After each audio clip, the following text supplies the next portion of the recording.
Estamos dando início a mais um encontro de estudos no Instituto de Cultura Espírita do Brasil, ICEB, a casa de seu fundador, Deolindo Amorim, saudando o nosso presidente de honra, Jorge Andréa, e todos os mentores que trouxeram o ICEB até aqui, aos quais rogamos que aceitem nossa gratidão, mas também que nos ajudem para a continuidade do Instituto querido de todos nós. Jesus amado, nós te agradecemos, Mestre, pela bênção de aqui estarmos, na condição em que estamos, rogando-te, Jesus, a multiplicação de bênçãos por sobre nossos mentores queridos, por sobre nossos ingentes esforços para a continuidade do Instituto, em ambos os planos de existência, agradecendo o suporte que temos recebido dos nossos mentores queridos em teu nome, agradecendo ainda, Jesus, a presença e a vibração dos nossos queridos companheiros em ambos os planos de existência, rogando-te bênção por sobre todos os nossos irmãos em duras provas e expiações no planeta Jesus, que tão amorosamente diriges, rogando que o manto de Maria possa descer bálsamos, luzes, energias, coragem, resiliência, esperança por sobre todos eles. E muito especialmente, Jesus, nós te agradecemos que abençoes neste instante nossa querida Rosa Rita Martins, que vai fazer os nossos estudos desta reunião. Fica conosco, hoje e sempre, sob o olhar de nosso Pai.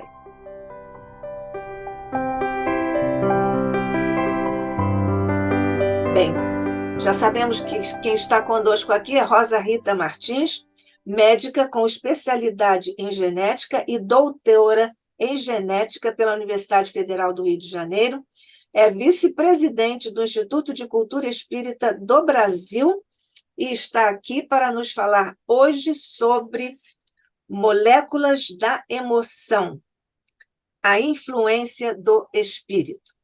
Rosa, muito obrigada, querida amiga, querida companheira aqui de trabalho no ICEB, querida irmã, somos todos ouvidos. Para mim é sempre um prazer estar aqui com vocês. Esse tema, para mim, é muito interessante, porque há uns 5, 6 anos atrás, eu fui estudar esse tema para fazer uma palestra, e aí eu comecei a ler os artigos em geral, né? Não só os artigos espíritas, mas os artigos médicos, e eu comecei a ver que a visão era muito materialista, como se você pudesse já explicar tudo sem a existência de um espírito, né? Aquela tentativa de que nós seríamos todos como se fôssemos robôs e você teria um estresse, um fator desencadeante, e a partir daí, então, todo mundo teria o mesmo comprometimento, como se realmente a gente pudesse explicar as nossas emoções através de reações enzimáticas, né? Então, nós vamos ver hoje que não, que na realidade emoção é sentimento. Sentimento, quem sente é o espírito que se extravasa, se reprime, se deprime, fica ansioso. Então, as emoções são individuais, fazem parte da individualidade de cada indivíduo, de cada reencarnante, tá? Então, vamos começar por definição. Moléculas são agrupamentos definidos e ordenados de átomos, né? Eu botei aqui como exemplo o átomo de hidrogênio, até porque um átomo, geralmente você tem um núcleo, eu não vou dar aula de física, mas de uma maneira esquemática seria um núcleo e um elétron. Então, esse seria, vamos dizer assim, o primeiro átomo que surgiu na Terra, né? e cada átomo ele tem um número variado de elétrons. Então, o hidrogênio tem só um, mas o oxigênio, por exemplo, tem 8. O carbono tem 6, a gente vai ver daqui a pouquinho, tá? Então, nas moléculas, você tem esses elementos químicos, que são esses átomos que a gente conhece, cálcio, fósforo, carbono, oxigênio, hidrogênio, tudo isso são átomos, são elementos químicos que fazem toda a constituição do universo, né? E então as moléculas são assim, fusão desses átomos, podem ser dois ou mais átomos que se unem e formam moléculas. Então, na molécula da água, por exemplo, nós temos dois átomos de hidrogênio e um átomo de oxigênio, que é o H2O, tá? Se a gente for lá no Livro dos Espíritos, nas questões 30 e 31, a gente vai ver átomos seriam a unidade de constituição da matéria, né?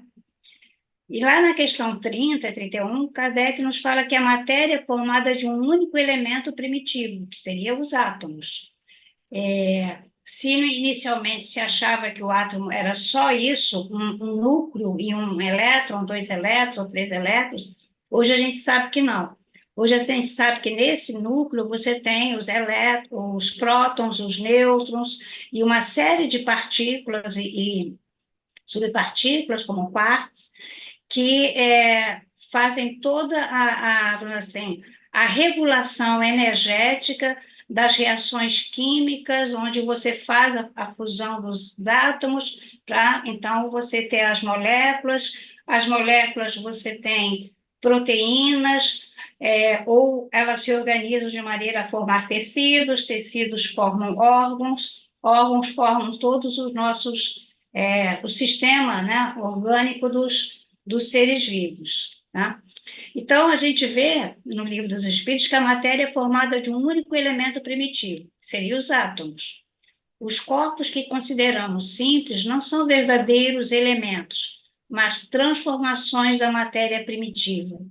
As diferentes propriedades da matéria seriam apenas modificações de uma e única substância primitiva, de onde surgiram esses átomos que estão dentro do fluido cósmico universal e que, seguindo as leis da própria natureza, vão se reunindo, se associando, formando moléculas, constituindo estruturas de toda a matéria que a gente pode ter no nosso universo.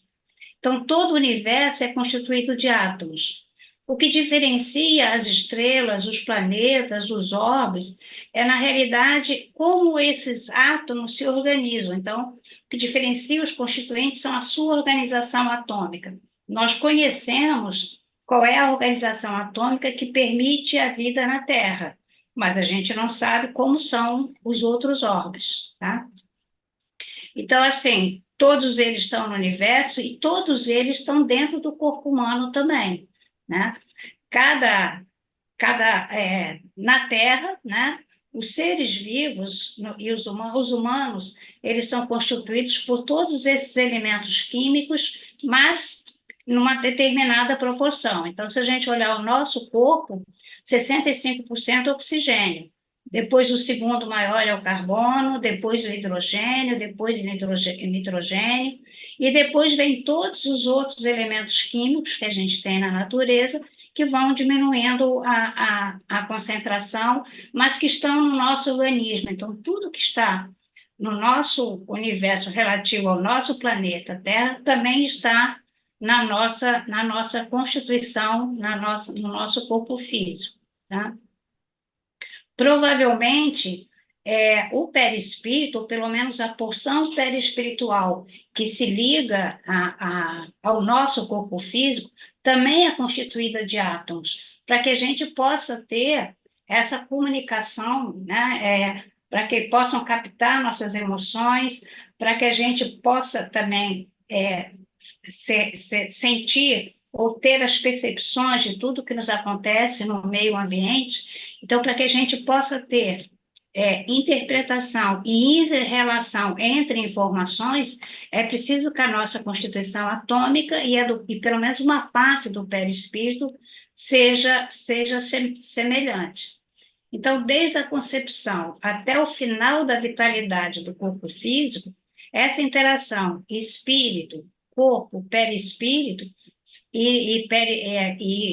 corpo, perispírito e espírito, toda essa inter-relação será constante, de tal modo que o pensamento vai influenciar todo o funcionamento físico-emocional, desencadeando essa liberação e a função dessas moléculas da emoção. Então, assim, só que a gente sabe que a cada encarnação que nós temos na Terra, também ocorre o reverso. A maneira como eu vou interagindo, a maneira como eu vou me posicionando, os sentimentos, as sensações, as emoções que eu tenho, também vou registrar no meu perispírito e vai ficar como uma espécie de uma memória desse perispírito para as minhas futuras vidas na Terra, do mesmo jeito que nós, às vezes, também captamos muito da nossa experiência de vidas anteriores sem que a gente até se dê conta disso, tá? Então, se a gente fosse definir emoção, já definimos moléculas, emoção é a mudança pela qual o corpo passa quando os sentidos captam certos sinais do meio ambiente. Quem tem esses sentidos? Quem regula a visão, a audição, a paladar, todos os nossos sentidos? A gente sabe que esse comando de interpretação e de expressão, isso está no espírito, tá? Então, se a gente for na questão 32, Kardec coloca lá que os sabores, os odores, as cores, o som, as qualidades venenosas ou salutares dos corpos não passam de modificação de uma única substância primitiva, né? Essa era a pergunta que foi colocada. A resposta foi, sem dúvida, e que só existem devido à disposição dos órgãos destinados a percebê-los. Então, os órgãos percebem essas nossas sensações e nós as interpretamos. Nessa questão 32, tem uma nota de Kardec que ele fala que a demonstração deste princípio se encontra do fato de que nem todos percebemos as qualidades do corpo do mesmo modo. Então, assim, enquanto uma coisa agrada ao gosto de um, para o outro pode ser detestável. Os que um vê em azul, outros podem ver em vermelho. O que para uns é veneno, para outros pode ser inofensivo ou salutar. Então, a gente está percebendo que cada individualidade interpreta, muitas vezes, situações semelhantes, mas interpreta da sua maneira individual, de acordo com as suas experiências dessa vida e também, muitas vezes, com as experiências que traz consigo, experiências de outras vidas, tá? Então, assim, quase todos os trabalhos que falam sobre variações de emoções e de expressão de emoções falam no caso do elevador, né? Você tem, quando o elevador enguiça, você tem desde aquela pessoa que entra em pânico, a situação é a mesma, né? Aquele que fica tão desesperado que esquece todas as normas de segurança, de que não pode abrir a porta enquanto o elevador estiver enguiçado, até aqueles que ou ficam muito ansiosos porque estão atrasados, ou então, tudo bem, vou esperar, vou aproveitar e vou tirar um cochilinho aqui mesmo em pé, ou então tirar essa menina que está literalmente dormindo, o outro aproveita para fazer um trabalho. Então, na realidade, a situação é a mesma, né? Mas a reação, né, do modo como aquele que está preso no elevador, retido no elevador, se sente, ele ativará as moléculas da emoção, a situação é a mesma, que representam sua maneira de reagir a situações de estresse. Ficar desesperado, arriscar sua própria vida num acidente, ou aproveitar para descansar, aproveitar para botar o trabalho em dia. Então, esses comportamentos são variáveis, né?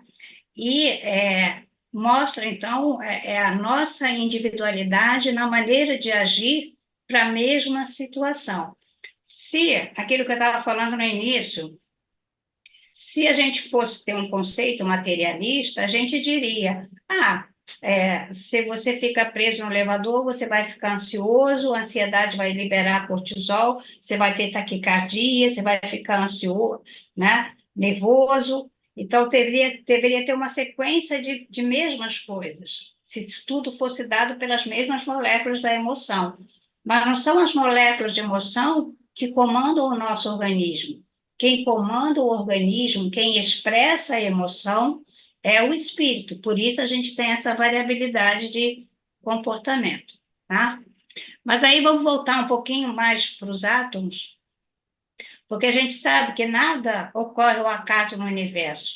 Há uma interdependência entre todos os elementos na formação dos corpos físicos e do meio ambiente.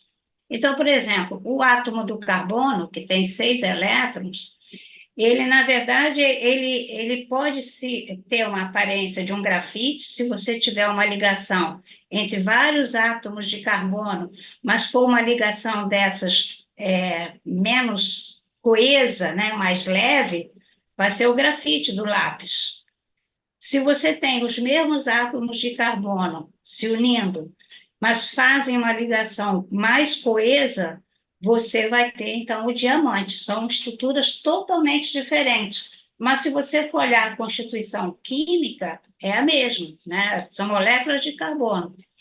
Então, a gente tem que lembrar que toda reação de átomos segue um princípio diretor e sofre interferência do meio ambiente. Em relação à interferência do meio ambiente, a água é um exemplo muito bom, porque a água, se você tiver, a água vai ser sempre dois átomos de hidrogênio e um átomo de oxigênio, né, se unindo. Se você tiver uma temperatura muito baixa, você vai ter um cristal, né, eles vão se comportar como se estivessem num cristal. Se você tem uma temperatura normal, essas moléculas elas estão mais, vamos dizer assim, mais fluídicas, né? E se você tiver o vapor, né, que a gente já nem não vê a água, você só percebe às vezes, né, o vapor subindo, essas moléculas elas ficam mais afastadas, elas ficam mais fluídicas, né? Ou vão se condensar lá em cima nas nuvens.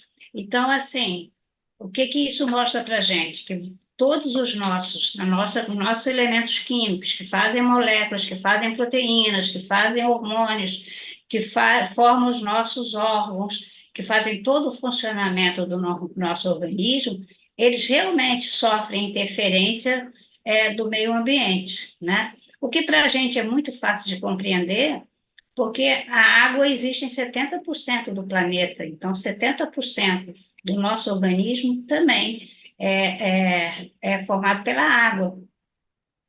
Então, tem esse livro que é muito conhecido sobre a mensagem da água e do universo, porque fala exatamente como o meio ambiente pode interferir vamos dizer assim, na organização atômica, se ela fica mais fluídica, mais bonita, menos bonita, ou mais grosseira. Então, esses trabalhos do Masaru Emoto, ele fez o seguinte: ele cristalizou a água de vários pontos. Então, quando ele cristalizava a água, né, congelava, fazia aqueles cristais, e quando ele analisava no microscópio, ele via essas figuras bonitas, muito parecidas, né? Se observarem, quando alguém quer representar a molécula da água, representa mais ou menos dessa forma, tá?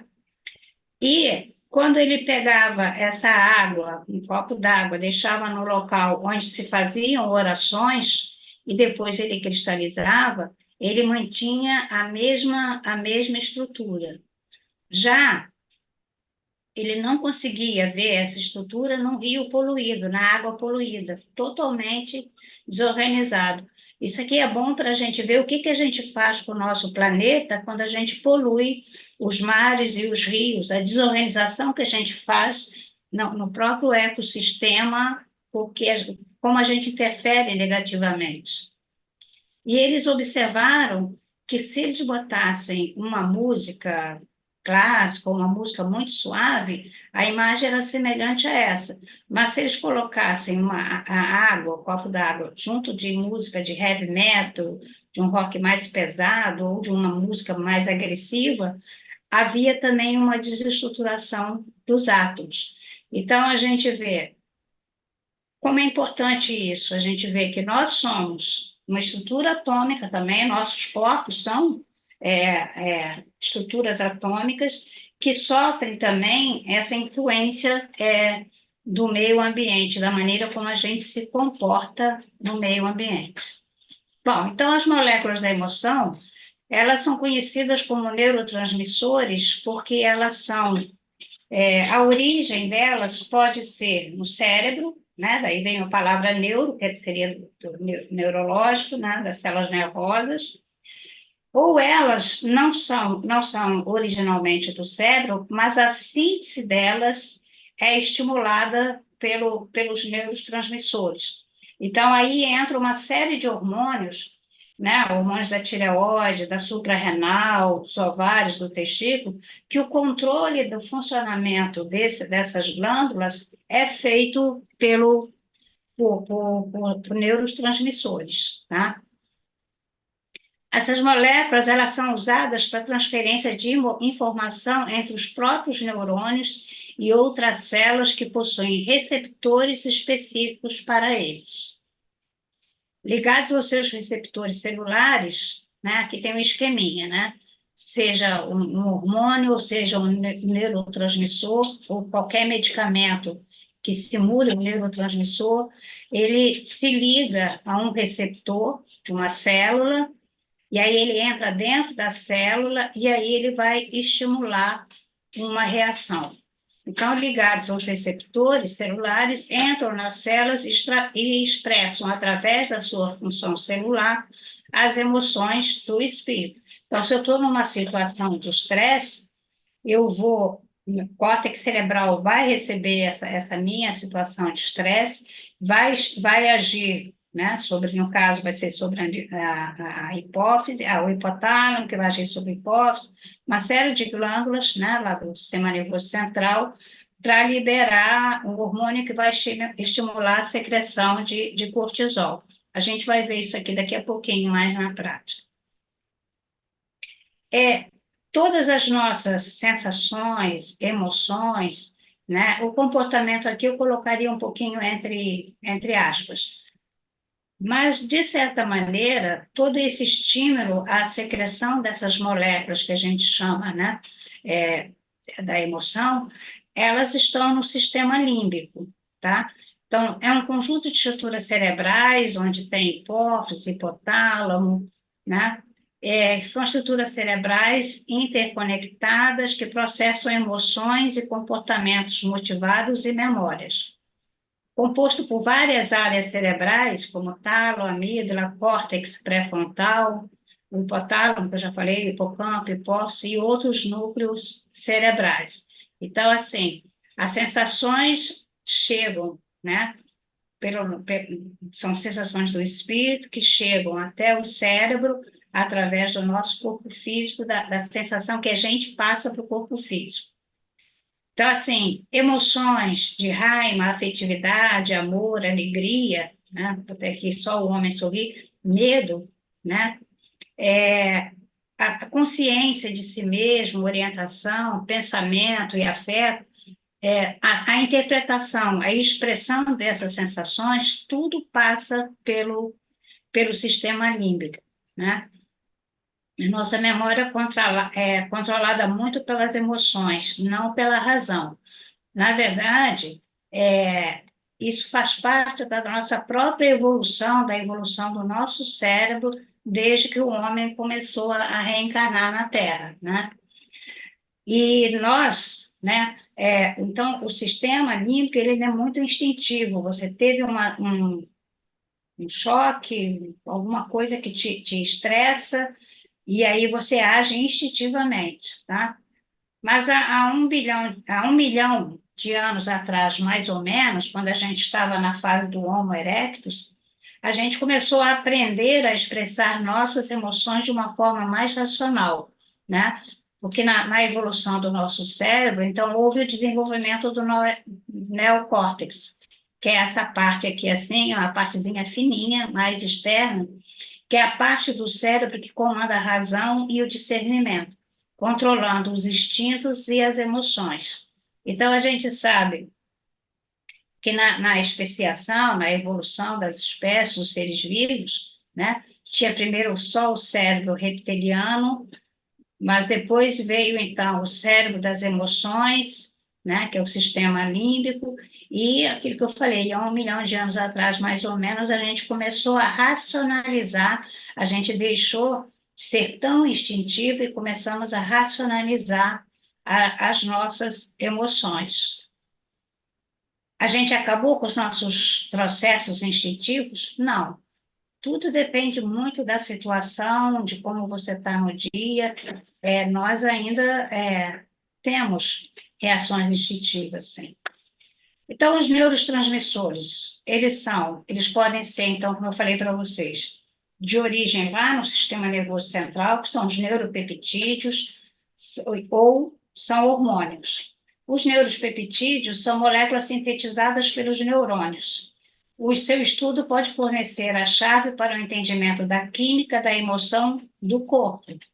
Entre essas funções está a mediação de respostas sensoriais e emocionais, como fome, saciedade, sede, desejo sexual, prazer, dor, né? E dois exemplos são muito conhecidos nossos de neuropeptídeos, porque eles estão muito associados à depressão, né? Como a serotonina, né? A serotonina ela é responsável para reduzir a ansiedade e melhorar o humor, né? Tanto que muitos dos antidepressivos estimulam a liberação da serotonina.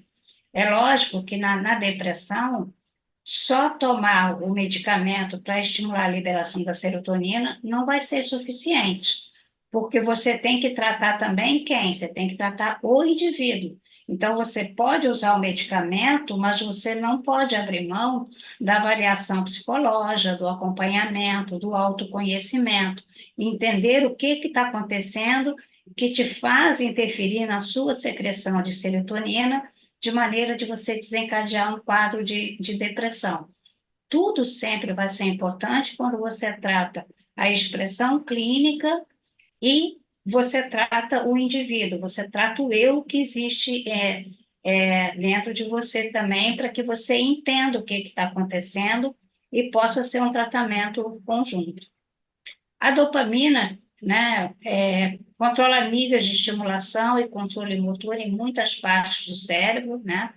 Quando a pessoa tem Parkinson, geralmente você tem alteração na liberação de dopamina, associada a comportamentos que levam à busca pelo atingimento de metas, direcionamento, reforço de aprendizagem, é o que te leva a buscar conhecimento, né?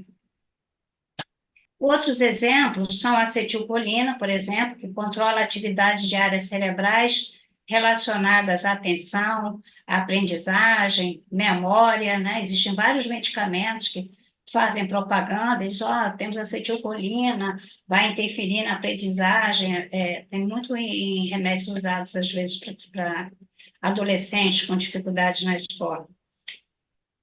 A noradrenalina, ela induz a excitação física e mental e o bom humor.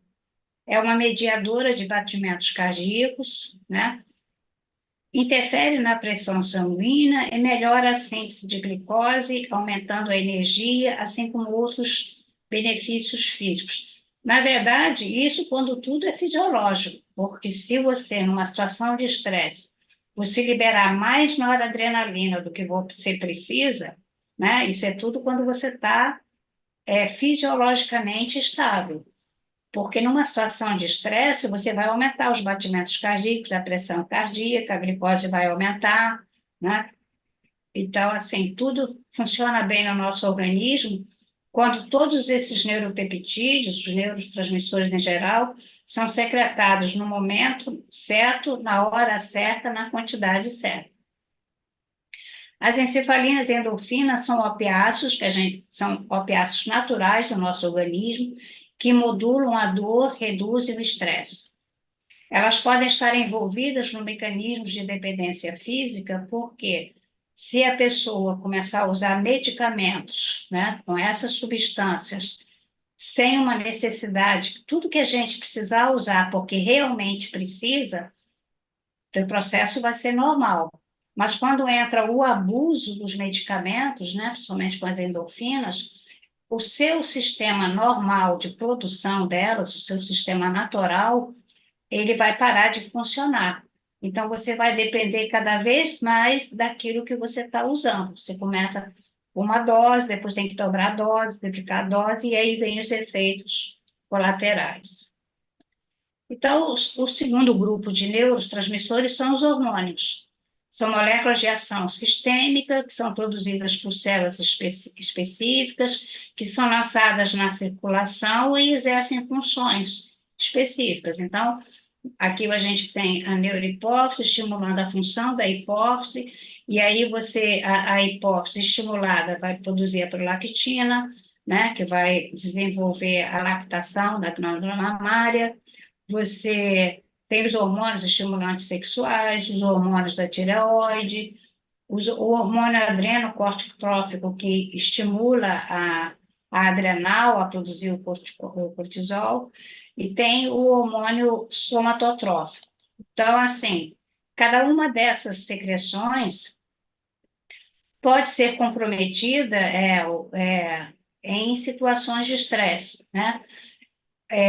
Por exemplo, vou citar um exemplo para vocês. O somatotrofina, na realidade, é o hormônio de crescimento. Você tem a liberação, a estimulação do hormônio de crescimento, aí a hipófise, né, que é essa glândula que produz o hormônio de crescimento, e aí ele vai agir em vários tecidos no osso, e você vai ter um crescimento normal.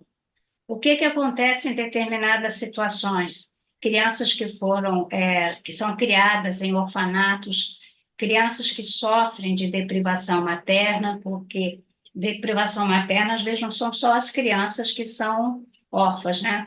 Existem as crianças que são órfãs que não têm pai e mãe, e existem as crianças que são órfãs porque o pai e a mãe trabalham 12 horas por dia e a criança fica na escola durante todo o dia, e à noite tem a babá para botar na cama, para dormir, e às vezes eles só veriam os pais no final de semana, se os pais no final de semana não encaminhassem as crianças para a casa dos avós, porque eles precisam descansar. Então, na realidade, quando a gente fala em situações de deprivação materna, não são só nas crianças criadas em orfanatos, tá? Mas as crianças, geralmente criadas em orfanatos, elas crescem menos, elas têm uma velocidade de crescimento menor, né, pela carência afetiva, e às vezes as crianças que são de boa situação econômica também têm essa deprivação do carinho materno e paterno, e aí acabam muitas vezes indo para o tratamento com hormônios de crescimento para tentar estimular aquilo que fisiologicamente o organismo não fez, porque a situação de estresse na infância pode diminuir a ação do hormônio do crescimento, tá? Então, assim, além disso, o sistema límbico é responsável pelos automatismos, né? Do sistema parasimpático, sistema simpático, tudo aquilo que é automático no nosso organismo, como visão, respiração, a gente não precisa controlar na nossa respiração. O nosso corpo, ele está preparado, né, através da própria energia espiritual que nos dirige, nos comanda, a manter todos esses automatismos que mantêm o nosso organismo funcionando normalmente, nossos rins funcionam normalmente, coração, esteja a gente acordado, esteja a gente dormindo, esteja a gente ocupado, todo esse sistema vai continuar. Então, é também o responsável pelos automatismos, principalmente no funcionamento do corpo físico, é responsável por manter o equilíbrio do organismo, o que é a homeostase, manter a homeostase e equilíbrio no funcionamento dos diversos órgãos, tá? mas é também pelos automatismos dos comportamentos coletivos, né? Vocês já repararam que se a gente estiver numa reunião, né, assistindo a palestra espírita, se alguém começa a bocejar, daqui a pouco isso aí vai pegando, é como se fosse contaminando, né? Você faz. Outra coisa que deixa as crianças meio desesperadas, as professoras, né, de creche meio desesperadas, é que quando uma criança começa a chorar, as outras também choram. Tudo isso são comportamentos do sistema límbico, tá? É bom quando a contaminação é por gargalhada, né? Uma criança começa a rir, a outra a rir. Já fizeram, tem uma, não sei o que se chama, passando aí pela internet, que uma pessoa entra no trem, né? Começa a rir e dali a pouco todo o vagão está rindo também. Mas os comportamentos, às vezes, eles podem não ser tão bons assim, né? Que por esse automatismo, pessoas que se consideram, por exemplo, no futebol, não racistas, são capazes de comentários considerados ofensivos à cor ou características de desconhecidos e às vezes até de amigos. Mas isso não ocorre só no estado de futebol, quando xingam a mãe do juiz, ou quando xingam determinado jogador, ou quando xingam o técnico, né? Começa com um grupinho e dali a pouco a torcida inteira tá gritando no automatismo. Quando isso é ofensivo, né, em relação à cor da pessoa, à nacionalidade da pessoa, parte dessas pessoas que são gravadas, às vezes, chamando um jogador de macaco, eles dizem, não, eu não sou racista, não, eu tenho amigos de cor, não, se eu fiz isso, eu fiz sem perceber. Esse sem perceber, na realidade, talvez você não se considere racista racionalizando, né? Pensando. Mas quando você está no meio, às vezes o seu sistema límbico, né, por esse comportamento coletivo, vai sim, vai te fazer falar aquilo que você não sabia que era capaz de falar, ou de ofender, ou de xingar, tá? Bom, mas aí nós já desenvolvemos o neocórtex, tá? Então, as informações do mundo físico chegam ao mesmo tempo ao sistema límbico, que seria o nosso cérebro emocional, mas chegam ao neocórtex, que é o nosso cérebro racional. O papel do sistema límbico é ficar alerta. Em situações de perigo, ele tira do ar em milésimos de segundo o neocórtex para agir na preservação da vida. Infelizmente, às vezes ele faz a mesma coisa naquelas situações de comportamento, quando você segue um comportamento que outras pessoas estão tomando.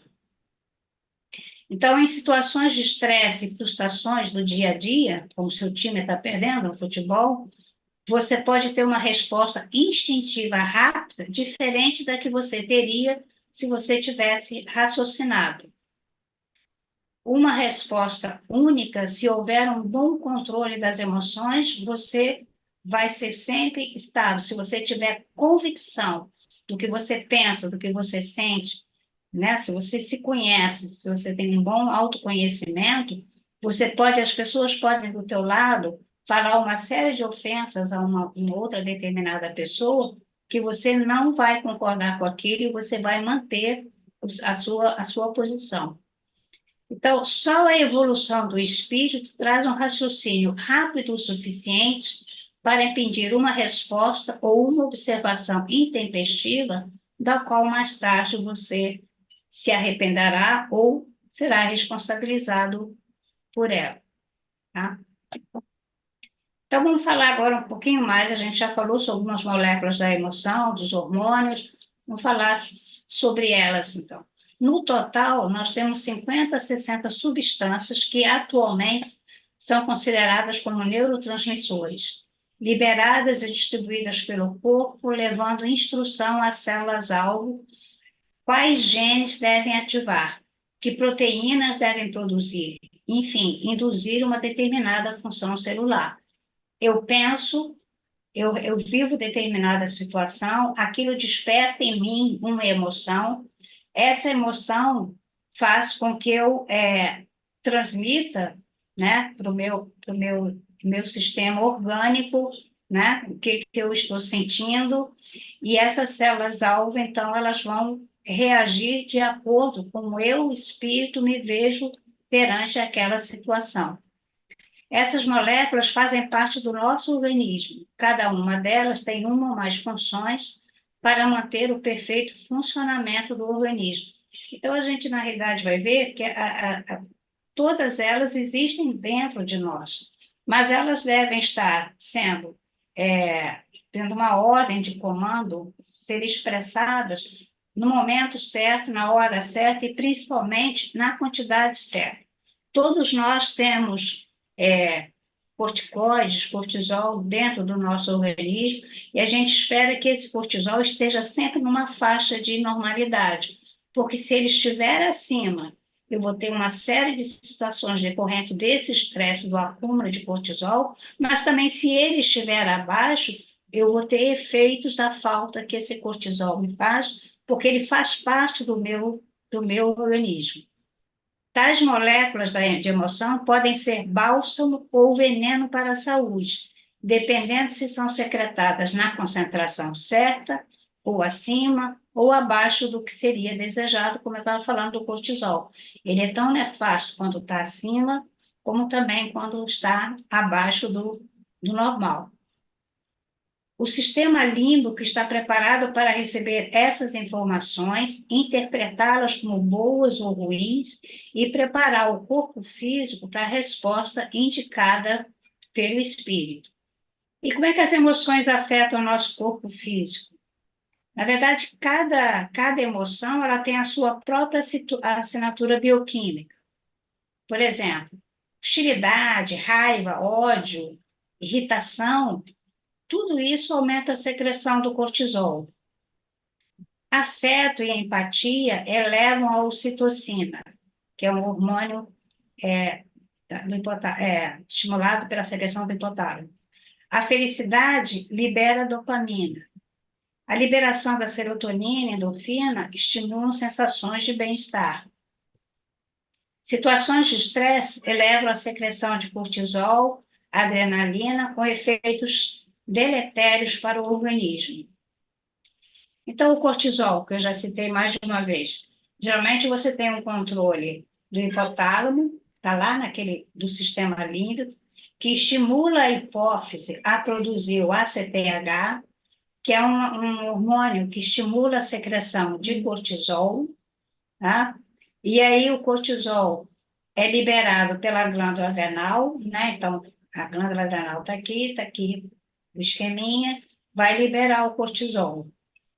Eles, na sua quantidade normal, ele mantém normal os níveis de glicose, ele controla a quantidade de gordura no corpo, ele ajuda na resposta às infecções. Todo mundo sabe que determinados resfriados, principalmente de vias aéreas, muitas vezes o médico entra com um corticoide para ajudar no tratamento.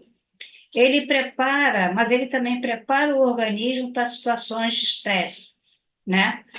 A sensação de luta ou fuga, isso foi uma coisa que foi muito importante quando a gente disputava a nossa sobrevida com animais predadores.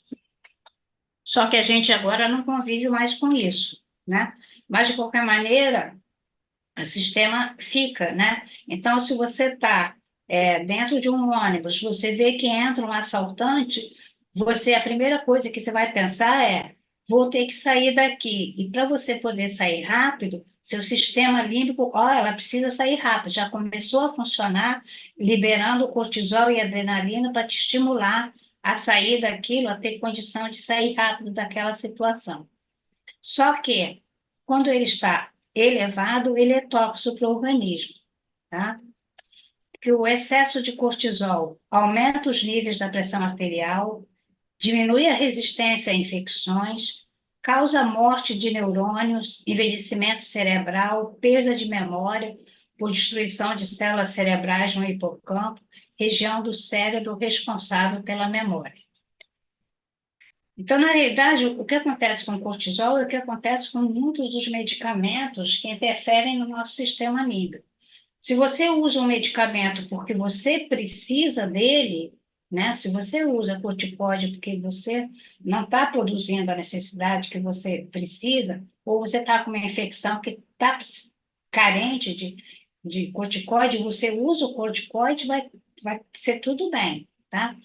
Agora, se você usa corticóide, se você se automedica, né? E tem muita gente que o nariz entupiu usa corticoide. Ah, minha garganta está incomodando, usa corticoide. Você começa a interferir no seu sistema, que funciona muito bem de feedback entre liberação de corticoide para manter no nível normal.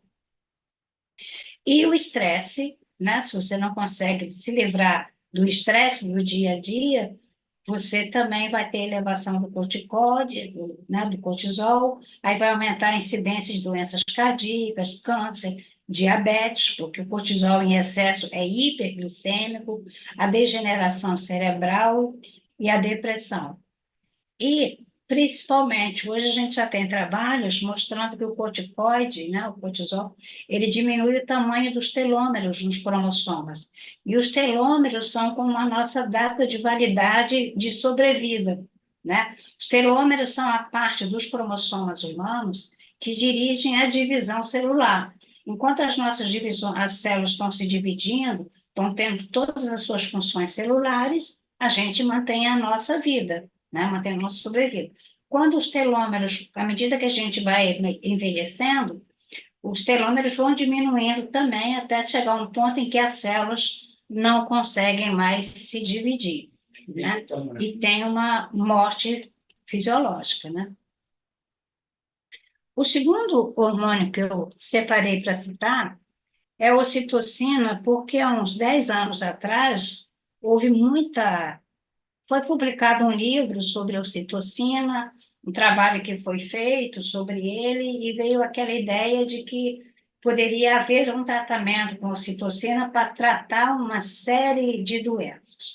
Ocitocina é o hormônio produzido no hipotálamo, que a secreção é regulada pelo hipotálamo, né, e que é armazenada na neurohipófise e é que vai sendo liberada de acordo com o estímulo, como a lactação. A lactação é um estímulo que a criança começa a mamar, então a mãe começa a liberar ocitocina para estimular a lactação. É usada também para facilitar o trabalho de parto. Perifericamente, então, atua como um hormônio que estimula a contração uterina no parto e a secreção de leite durante a lactação. Do sistema nervoso central pode agir como um neurotransmissor ou um neuromodelador de diversos processos. Tem sido denominado de hormônio do amor por ser liberado nos dois sexos, tanto no homem como na mulher, e por mediar uma melhor convivência entre as pessoas. Isso aqui é um processo fisiológico. Existem outros processos fisiológicos que também liberam a ocitocina. Ela só não tem como ser comercializada, tá? Porque ela tem indicação no trabalho de parto e amamentação, mas ela tem efeitos colaterais, né? E como medicamento não tem como ser dado, porque a ação da ocitocina é de 15 a 20 minutos. Então, você, se fosse tomar um medicamento à base de ocitocina, você teria que estar tomando um remédio de 15 minutos, que é totalmente inviável, tá? Mas tem complicações. Tudo que foge, às vezes, a um processo fisiológico tem suas complicações. Então, tem o efeito antidiurético, que pode dar complicações, né? Aumento de pressão, cefaleia, nozes. Doses altas, né? Se a enfermeira deu uma injeção de ocitocina, esqueceu de avisar o médico chega e dá outra, pode trazer danos para o feto e hipertonia uterina com contrações graves, que pode ser grave para a mãe e para a criança. E as contraindicações, se você tem desproporção cefalopélvica, tem que fazer cesárea. Não dá ocitocina para estimular o parto. Gestações múltiplas, gestantes idosas, então tem uma série de contraindicações. Mas esse estudo que foi feito por um médico Ele não era médico, não, era um curioso que trabalhou com um grupo de médicos, esqueci o nome dele agora. Ele tem um livro sobre a ocitocina, mas o trabalho dele teve um grande valor, porque eles provaram que, na realidade, todas as reações de afeto, né, crianças com animais, abraços, né, tudo isso libera ocitocina. Então, a ocitocina é estimulada em todos durante relações afetivas e nas mulheres durante a amamentação.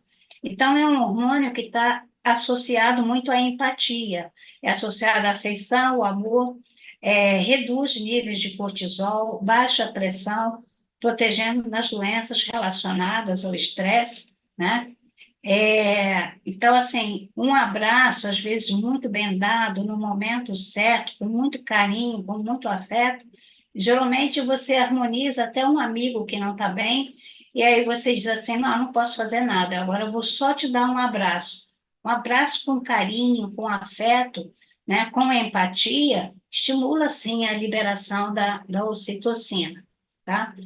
Então, associada à afeição, ao amor, reduz os níveis de cortisol, baixa a pressão, protegendo-os das doenças relacionadas ao estresse.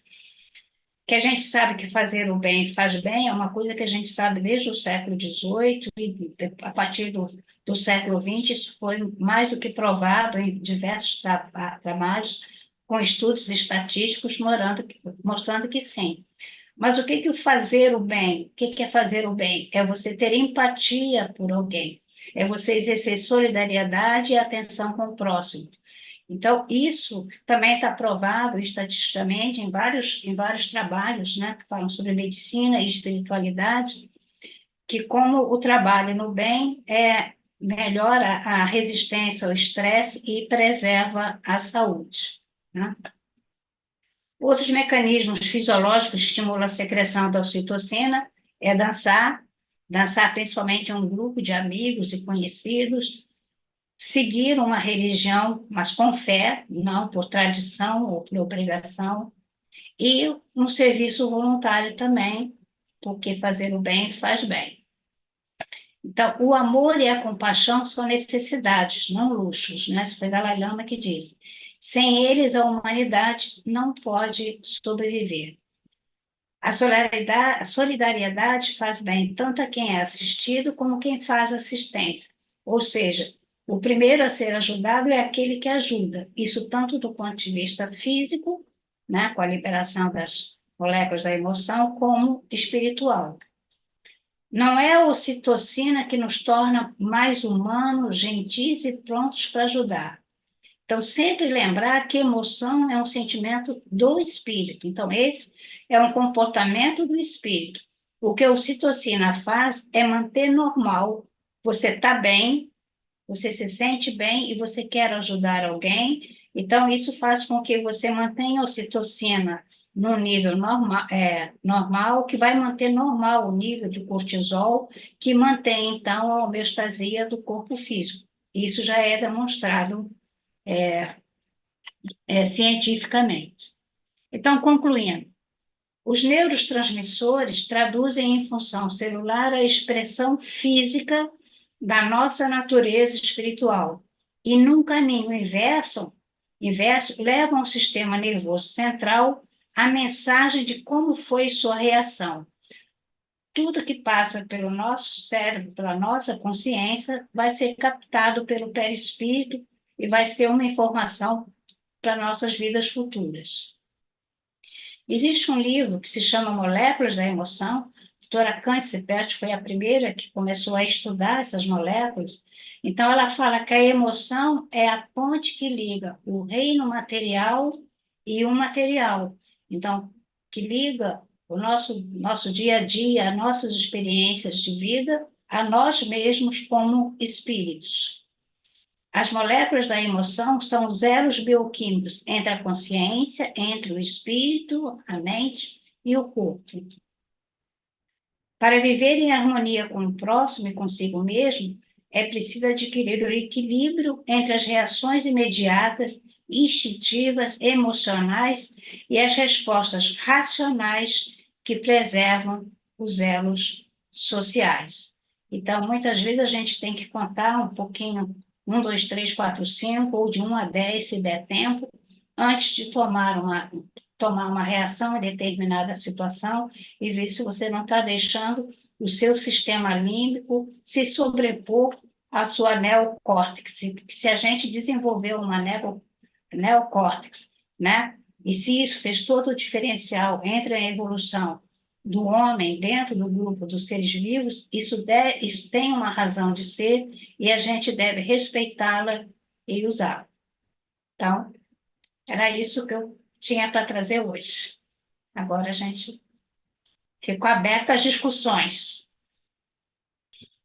A Leia Brown, obrigada, Leia. Rosa, a Leia Sim, Brown está perguntando aqui, em, em várias ocasiões,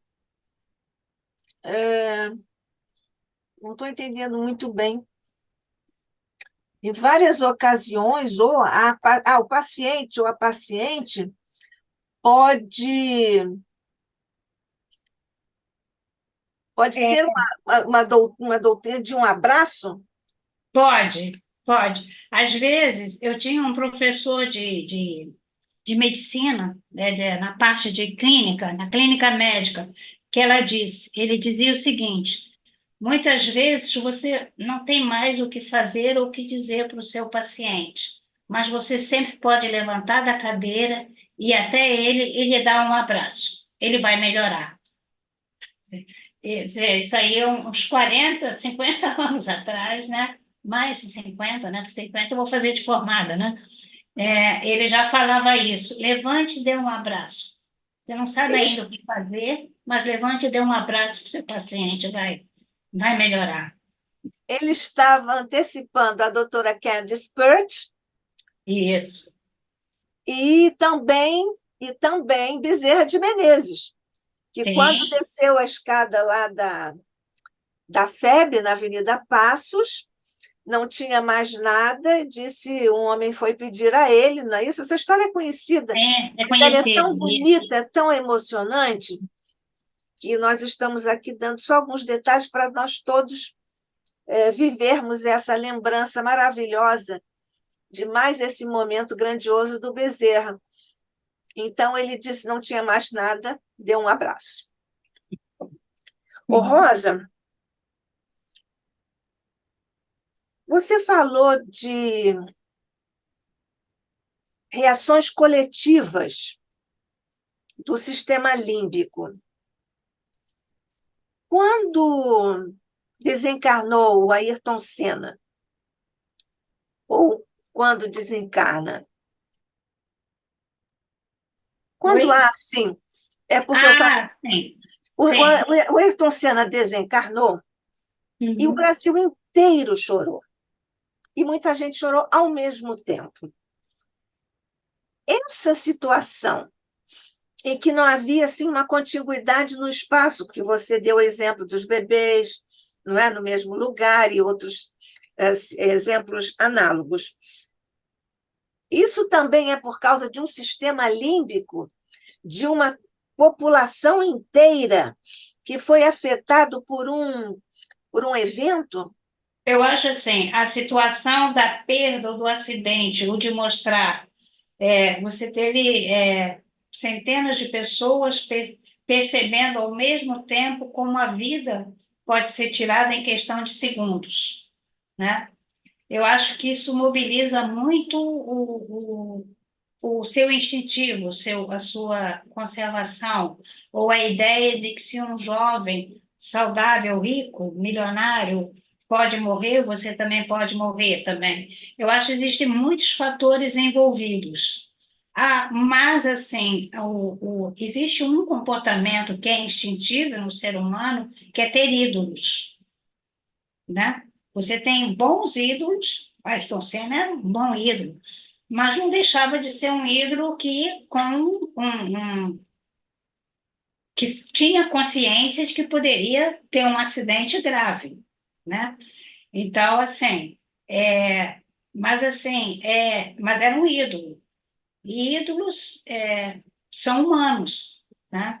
Então, eu acho que às vezes o que choca as pessoas é saber que os ídolos são humanos. Morreu. Quando um ídolo morre, é sinal de que ele simplesmente era tão humano quanto você era. Ele não era especial.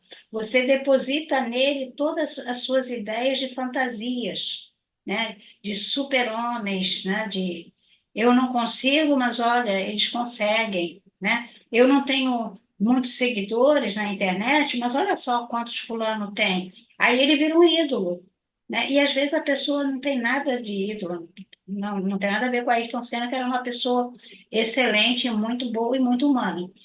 Mas às vezes às vezes populações idealizam um fake news, uma pessoa que nem conhece, mas que vira um influenciador e fica famoso da noite por dia, e você às vezes nem sabe exatamente o quem é aquela pessoa, o que ela pensa, o que ela faz.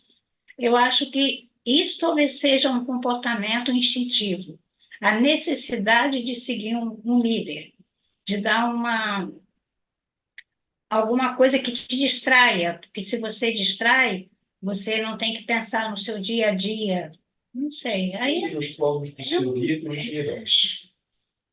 eu acho que é uma discussão que não vai a lugar nenhum. Do ponto de vista psicológico, disse também que no momento em que o Brasil chorava um ídolo coletivamente, do ponto de vista individual, da psicologia individual, ali era uma situação em que, entre aspas, a pessoa estava liberada para chorar, então chorava através daquela situação As uma suas questão perdas. que pessoalmente não, ou não tinha podido ainda chorar, mas enfim, chora as perdas pessoais a propósito de uma perda coletiva que seria uma espécie de gatilho emocional, psicológico, para o indivíduo liberar a sua perda pessoal.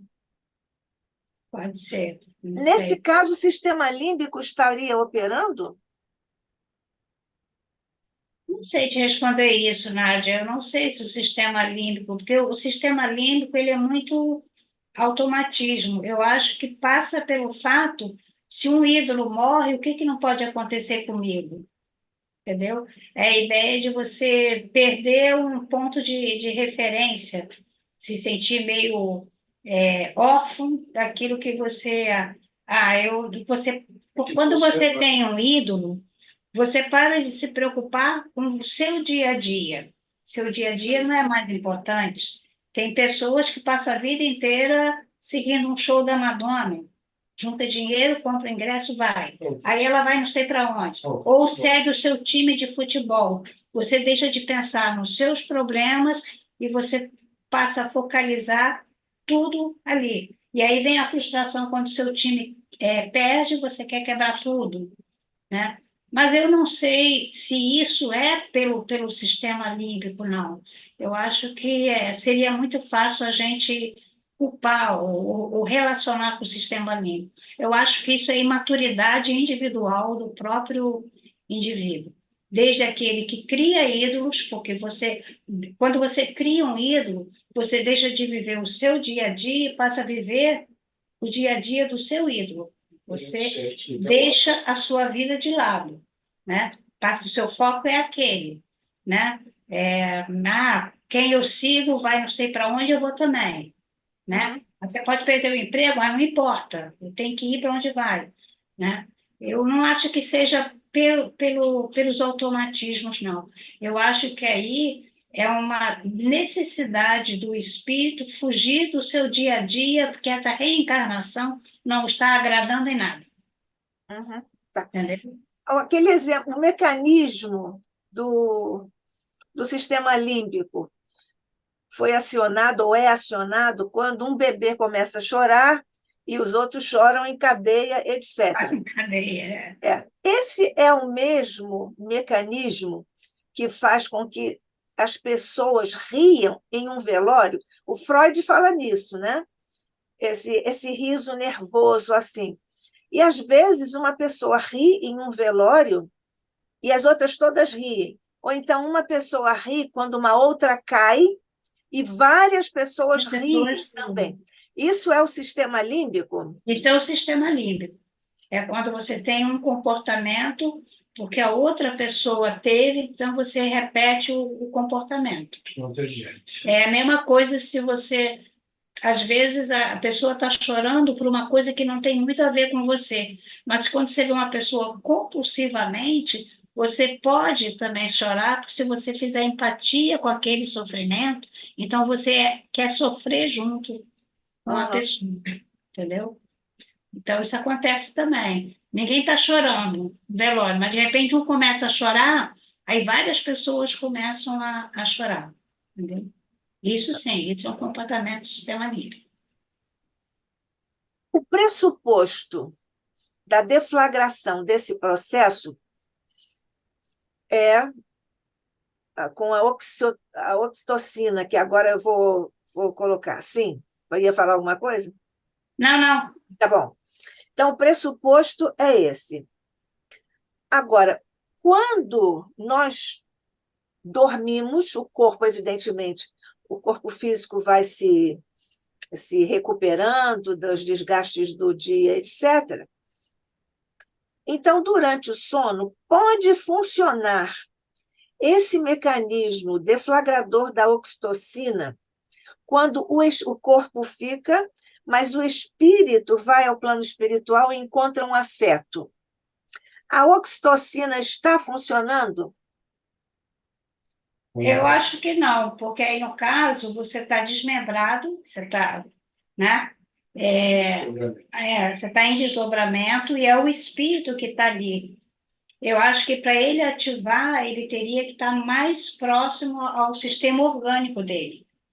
Uhum. Eu acho que não. Registrar É, sensações. Você pode até ficar com a sensação boa de uma coisa boa que te aconteceu. Mas eu não sei te responder. Na verdade, eu estou te falando, é um achismo. Eu tenho a impressão que não, eu tenho a impressão que são situações diferentes. Eu tenho a impressão que para essas situações, que na realidade são um encadeamento de reações enzimáticas, né? Isso você tem que estar dentro do corpo para poder fazer essa regulação, tá? Vou Agora, levantar uma hipótese, Rosa. ah, Com muita audácia, vou levantar. Será que existe uma oxitocina espiritual própria para funcionar apenas no plano espiritual? Ou seja, uma. eu acho que é um processo muito material, porque para a gente pensar nisso a nível espiritual. Eu não tenho a menor ideia como é que funcionam as reações Eu também não, por isso que eu disse que é uma eu não hipótese. sei como é que funcionam as reações perispirituais. O que é importante com a ocitocina é que todos esses efeitos eles são muito rápidos, eles são muito transitórios, tá? A própria Por isso, a ocitocina não tem como virar um remédio, que começaram a falar, olha, é a molécula do amor, vai ser tudo paz e amor, vai todo mundo fazer sprayzinho de ocitocina, e a indústria farmacêutica investiu muito nisso, mas não conseguiu, porque o efeito é rápido, ele não é duradouro, ele é de momento, né? Você encontra uma pessoa que você não vê há muito tempo e você dá um abraço, um afeto, um carinho. Então, aquilo ali tem a liberação da ocitocina e você vai se sentir bem com aquele abraço. Vai dizer, poxa, eu dei um abraço, me senti tão bem. Mas acabou o abraço, acabou a secreção de ocitocina, tá? Ela não Ah, se é? é, mesmo Acabou, acabou? porque mesmo quando você faz para estimular a lactação, aquilo é naquela amamentação, né? Tem mulher que agora eu acho que já nem se usa tanto, mas antigamente se usava muito. Você tem outras maneiras de liberar a ocitocina. É o carinho, é afeto, né? Eles falam para a mãe pegar o bebê, acariciar o bebê, deixar o bebê perto. Isso o amor entre a mãe e a criança também estimula a secreção de ocitocina. A criança que acorda e chora e a mãe pensa, está com fome, né? Aquela ação, vou cuidar do meu bebê que está com fome, o amor que a mãe sente, isso já estimula a liberação. Então, são flashes de estímulo de liberação, mas não é um efeito que se mantenha, não. Uhum. Olha, a Leia Brown trouxe novamente aqui uma questão. Ela disse, voltando à questão do Ayrton Senna e tudo mais, ela diz, no caso dos Mamonas, seria pela sensação de perda? Comoção, na realidade, foi a sensação de perda de que jovens também morrem, né?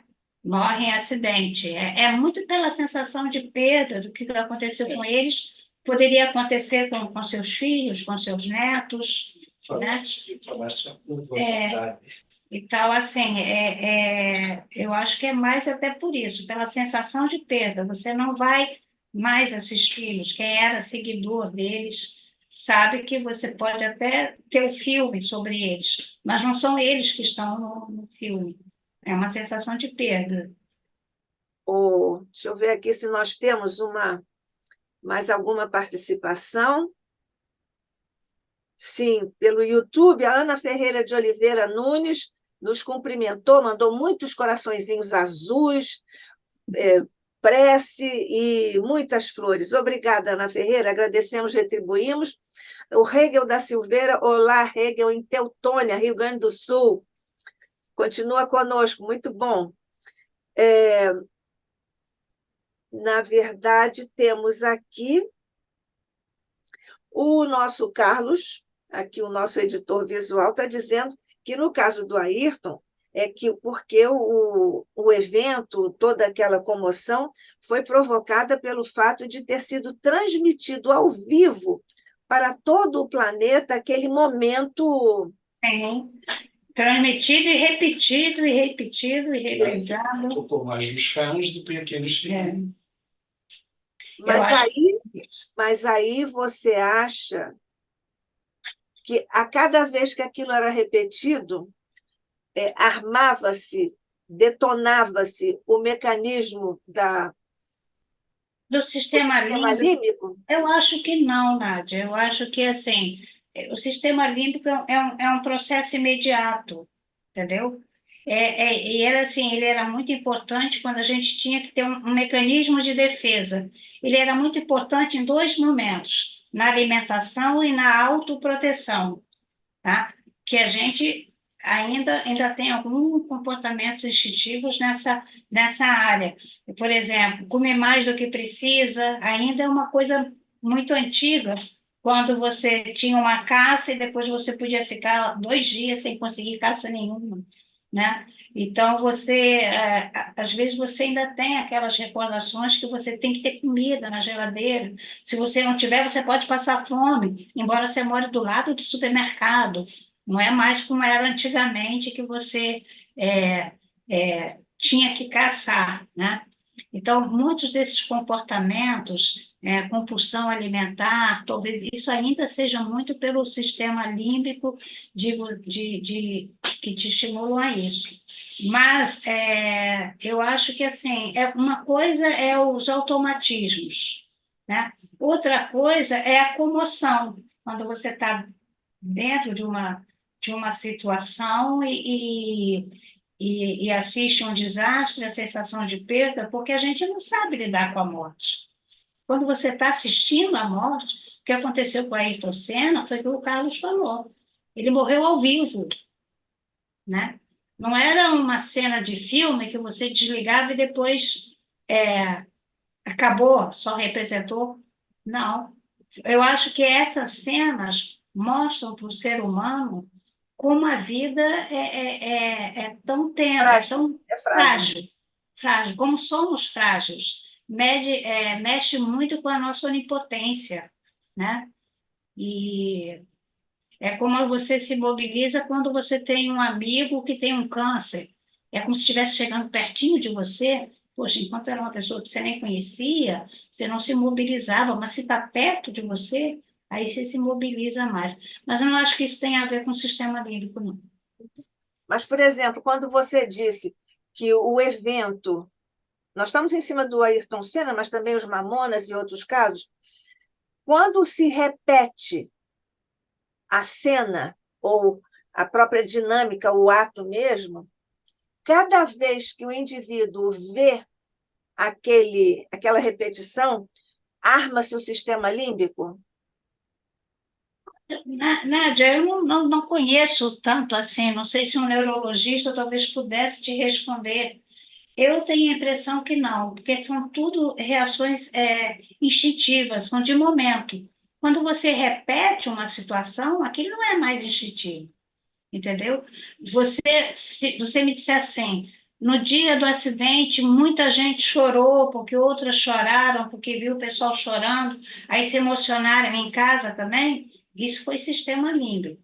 Agora, se isso se repete depois, não é mais uma coisa instantânea ou de momento, entendeu? E a pessoa, desculpe, termina, desculpe. Não, é só isso. Eu acho que são situações diferentes. Se você disser que no momento que houve o acidente, quem conseguiu perceber o que estava acontecendo, que ele não ia sobreviver, né? Então, assim, ou até a notícia da morte, e aí muita gente se emocionou, talvez até quem não se ligasse em corridas de automóvel, isso pode passar pelo sistema límbico, sim. Mas depois que passou o momento, né, o emergencial, aí não, aí mexe com as memórias de outras perdas, mexe com outros sentimentos.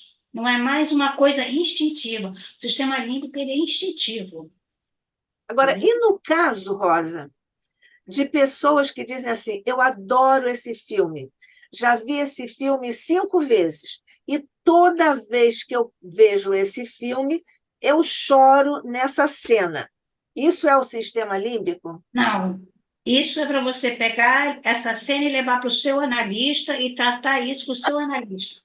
Por que que essa cena está, de alguma maneira, te chocando? Não, isso não é Tá sistema. bom. Olha, a Léa Brown está novamente aqui se comunicando conosco. Ela disse: minha filha assistiu aos 4 anos de idade os Mamonas em Passo Fundo, Rio Grande do Sul, e chorou muito aos 32 anos ao assistir o filme sobre eles. É a atuação do sistema límbico? Não, também não. É perda, é sensação de perda, É é, psicológico, então, né? é psicológico, não é instintivo, né? Eu acho que para ela foi uma perda e ela revive a perda, tá? Essa é a memorização que ela tem da sensação da perda, né? Que continua, porque eles não vão ressuscitar, então É. é a confirmação de que a perda foi real, mas isso não é não passa pelo sistema límbico. Olha, eu acho que você vai dar essa mesma resposta para o Carlos, porque o Carlos disse assim: e hoje ainda temos, além de diversos eventos traumáticos nas transmissões, e a maioria se compadece e ainda filma triste. É, bom, se filma triste, para ele tudo bem. Se filma triste porque vai vender para ver quanto é que vai ganhar, quem que vai pagar mais, a Globo ou a Bandeirante que vai pagar mais pelo filme, aí é comércio. E depende muito, né? É, eu acho assim, nós somos humanos. Eu acho que quando você assiste, né, uma cena que te choca, é natural que você se emocione com aquela, mas você não vai ter a sensação de que você está correndo um perigo, que é o que passa muito pelo sistema límbico, que você tem que se proteger ou proteger a sua família, entendeu? Eu acho que não passa muito por automatismos, não, é mais por sensação mesmo de perda. E muitas vezes, quando a gente vê um assalto, por exemplo, no seu caminho de casa, a prevenção.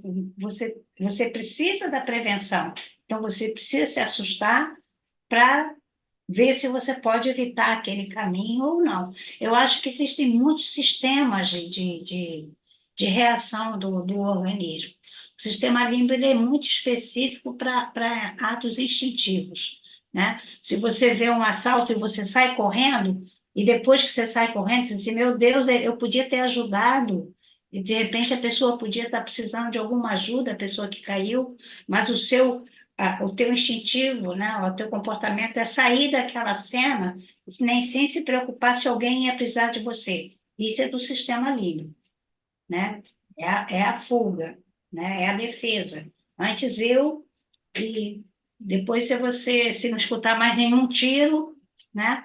E tal é quando você está numa situação que você sabe que se você ajudar aquela pessoa, você talvez leve um tiro.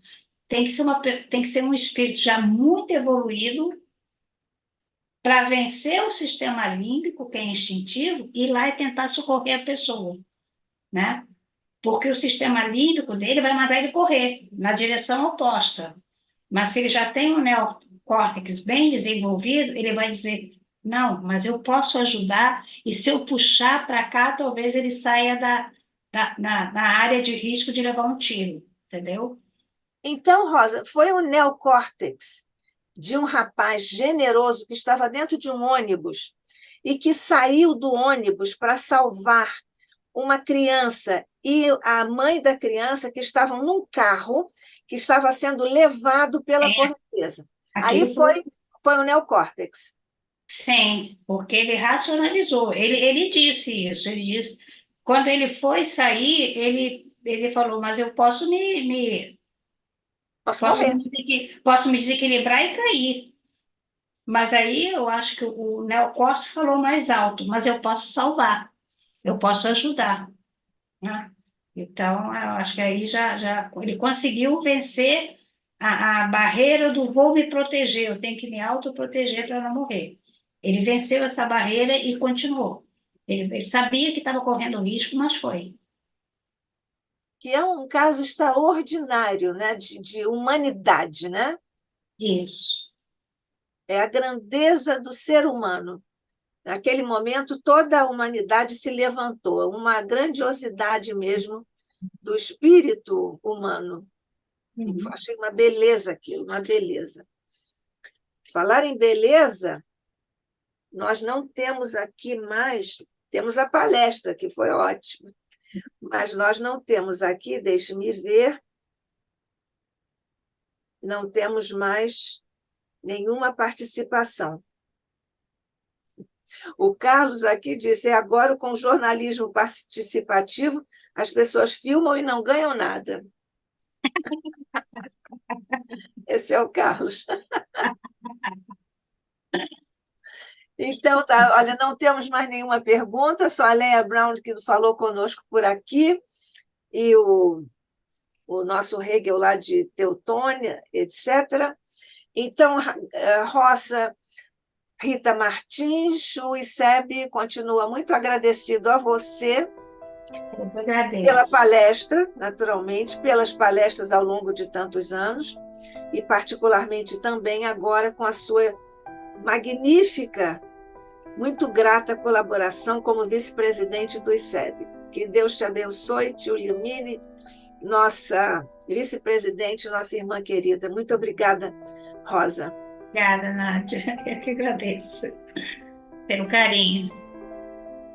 Então, vamos juntos agradecer, mestre querido, pela bênção dos momentos que vivemos, juntos, patrocinados pelo teu amor, porque abençoaste, mestre, o nosso desejo de estudar, de aprender e de nos desenvolvermos como é, na verdade, o projeto de Deus para cada um de nós. Nós te rogamos ainda, estendas ainda mais bênçãos por sobre nossa querida Rosa Rita Martins, por sobre seus projetos no bem, sua vida, enfim, sua mente e seu coração. Abençoa-nos a todos, mestre, que estivemos aqui juntos em teu nome, no Instituto de Cultura Espírita do Brasil, o ICEB, felizes porque certamente tu agora multiplicas as bênçãos por sobre nossos mentores e todos nós que em ambos os planos de existência não só estivemos aqui juntos, mas trabalhamos em benefício do nosso querido Instituto de Cultura Espírita do Brasil, o ICEB. Fica conosco, mestre, Abençoa nossos esforços, nossos projetos e guarda-nos sob tua paz e tua luz, hoje e sempre. Que assim seja.